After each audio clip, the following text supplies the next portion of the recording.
In 1803, the United States of America bought 828,000 square miles of land for 3 cents an acre. 3 cents. That is less than the price of a single egg today. With one signature, the country doubled in size overnight. 15 states would eventually be carved out of that territory. It was the greatest real estate deal in the history of the world. And we are taught in school that it was a triumph of American diplomacy, that Thomas Jefferson was a visionary who seized an opportunity. But the real story is darker and far more interesting. Napoleon did not sell Louisiana because he was generous. He sold it because he was drowning. He was broke, humiliated, and desperate. The Louisiana Purchase was not a negotiation between equals. It was a foreclosure. And the force that broke Napoleon, the event that bankrupted the most powerful military machine in Europe and handed half a continent to the Americans for pocket change, was a revolution led by enslaved people on a Caribbean island that most Americans have never been taught about properly. To understand how the United States got the deal of the millennium, you have to go back to the island of Saint Domingue, which we now call Haiti. In the late 1700s, Saint Domingue was the most profitable colony on Earth. It was a French territory, and it produced more sugar, more coffee, and more indigo than any other place in the Western Hemisphere. It generated enormous wealth. Some historians estimate that Saint Domingue alone accounted for roughly 40% of all French foreign trade. The sugar plantations that produced this wealth were run on the backs of enslaved Africans. 500,000 human beings lived and died in conditions of unimaginable cruelty, so that French aristocrats could sweeten their tea and Parisian merchants could fill their bank accounts. In August of 1791, the enslaved population of Saint Domingue rose up. It began in the northern plains of the colony. Thousands of enslaved workers set fire to the sugarcane fields and the plantation houses. The flames could be seen from ships at sea. It was the largest slave revolt in the history of the Americas, and it would become the only one that succeeded. Out of this chaos emerged one of the most remarkable military leaders the world has ever seen.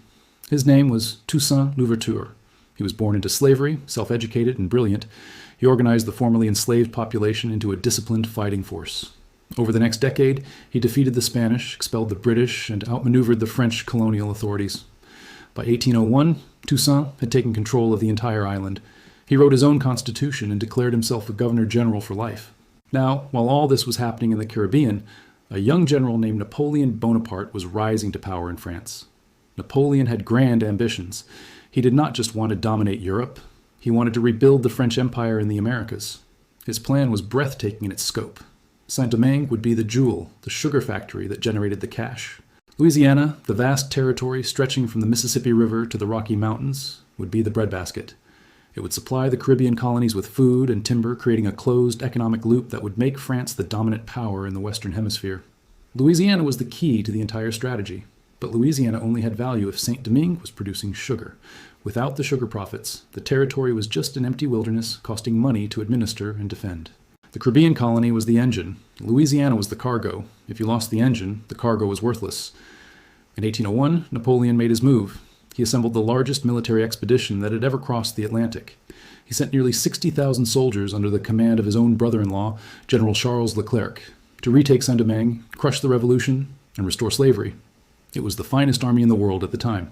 These were the soldiers who had conquered Italy and Egypt. They were battle-hardened, superbly trained, and led by experienced officers. Napoleon expected the campaign to last a few weeks. It lasted 2 years, and it ended in the worst military disaster France had suffered in modern memory. The formerly enslaved fighters of Saint Domingue used guerrilla tactics that the French could not counter. They burned cities rather than surrendering them. They retreated into the mountains and ambushed supply columns. They knew the terrain intimately, and they fought with the desperation of people who understood that defeat meant a return to chains. But the most devastating weapon against the French was not a musket or a machete. It was a mosquito. Yellow fever struck the French army with a ferocity that defied comprehension. The disease ravaged the European soldiers who had no immunity to tropical illnesses. General Leclerc watched his army dissolve. In his letters to Napoleon, you can trace the panic. First he reported 600 men sick, then 200, then thousands. The hospitals overflowed. Soldiers died faster than they could be buried. Leclerc himself caught the disease and died in November of 1802. By the time the nightmare ended, over 50,000 French soldiers were dead. The vast majority had been killed not by bullets, but by fever. It was the disease, combined with the relentless resistance of the Haitian fighters, that destroyed Napoleon's army and shattered his dream of an American empire. And this is where the economics come in. The expedition to Saint Domingue had cost France a staggering fortune. Napoleon had poured men, ships, weapons, and gold into the Caribbean, and he had gotten nothing in return except coffins. His treasury was hemorrhaging money. He was simultaneously preparing for a new war against Britain, which would require every franc he could scrape together. The military budget was exploding, and now his Caribbean cash machine was gone. Saint Domingue, the colony that had generated 40% of French foreign trade, was lost. It would declare independence as Haiti on January 1st, 1804, becoming the first nation in history founded by formerly enslaved people. Without Saint Domingue, Louisiana became a liability. The whole economic logic of the territory collapsed. There were no sugar profits to justify it. There was no Caribbean colony to feed. And there was a very real military problem. Britain controlled the seas. If war resumed, the Royal Navy would simply blockade Louisiana, and the French would lose it without firing a shot. Napoleon faced a brutal calculation. He could hold onto a territory he could not defend, could not profit from, and would almost certainly lose to the British. Or he could sell it to the Americans and use the cash to fund his European wars. He chose the money. What happened next is one of the most astonishing diplomatic episodes in history. Thomas Jefferson had sent 2 envoys to Paris, Robert Livingston and James Monroe. Their instructions were modest. Jefferson wanted to buy the city of New Orleans and perhaps a small strip of land along the Gulf Coast. He authorized them to spend up to $10 million. They arrived in Paris expecting a difficult negotiation over a single port city. Instead, the French Treasury Minister, François Barbe Marbois, stunned them with an offer they had not imagined in their wildest calculations. He offered to sell the entire Louisiana territory, all 828,000 square miles, everything from the Mississippi River to the Rocky Mountains, from the Gulf of Mexico to the Canadian border. The price was $15 million. The American envoys were dumbfounded. They had been sent to buy a house, and they were being offered half a continent. They had no authority from Jefferson to make this deal. But they also knew that Napoleon was impulsive and unstable. He could change his mind at any moment. They did not wait for permission. They signed the treaty on April 30th, 1803. The math of the deal is almost comical. 828,000 square miles for $15 million works out to roughly 3 cents per acre. To put that in perspective, a single acre of farmland in Iowa today sells for over $10,000.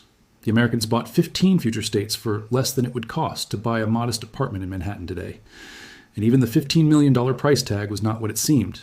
The Americans did not have that kind of cash sitting in the treasury.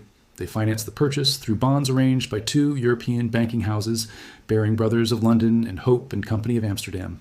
These British and Dutch bankers bought the American bonds at a discount, paying Napoleon roughly $9.4 million in cash, and then collected the full $15 million plus interest from the United States over the following 20 years.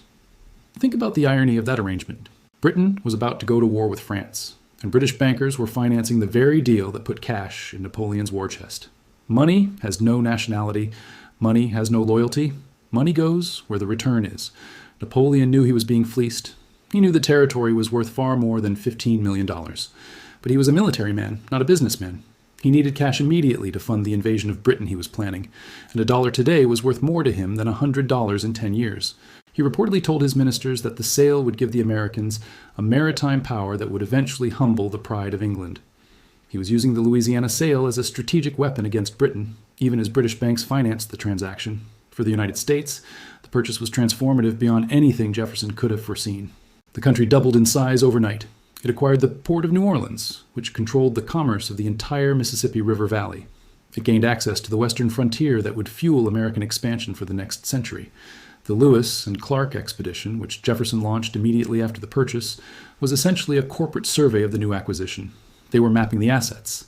But there is a deeper layer to this story that connects it to the pattern we see throughout history, the pattern of empires collapsing, not because of military defeat, but because of financial exhaustion. Napoleon did not lose Louisiana on the battlefield. He lost it in a hospital ward in Haiti and on a balance sheet in Paris. The enslaved people of Saint Domingue, by winning their freedom, inadvertently handed the United States the territory that would make it a continental superpower. Without the Haitian Revolution, Napoleon would have kept Louisiana. He would have sent his troops to occupy New Orleans. The western expansion of the United States would have been blocked by a French military presence. The entire trajectory of American history would have been different. And what did the Haitians get in return for this world-changing contribution? They got punished. France refused to recognize Haitian independence until 1825, and the price of recognition was an indemnity of 150 million gold francs, later reduced to 90 million.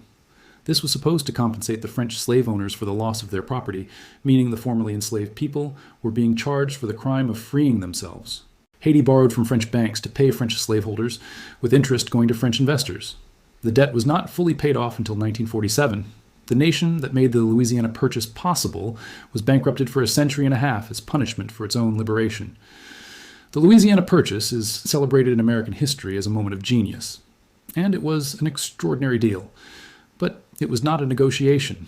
It was a fire sale conducted by a desperate man who had just lost 50,000 soldiers and needed cash to start his next war. The Americans did not outsmart Napoleon. They simply showed up at the right moment with a checkbook while a revolution in the Caribbean burned his empire to the ground. The greatest land deal in history was not a triumph of diplomacy. It was an auction of stolen goods, sold at a loss by a bankrupt dictator, financed by the bankers of his enemy, and made possible by the one group of people who would never see a single cent of the profit. 3 cents an acre, that was the price of half a continent. And the people who made it possible paid with their blood, their freedom, and a debt that took 150 years to clear.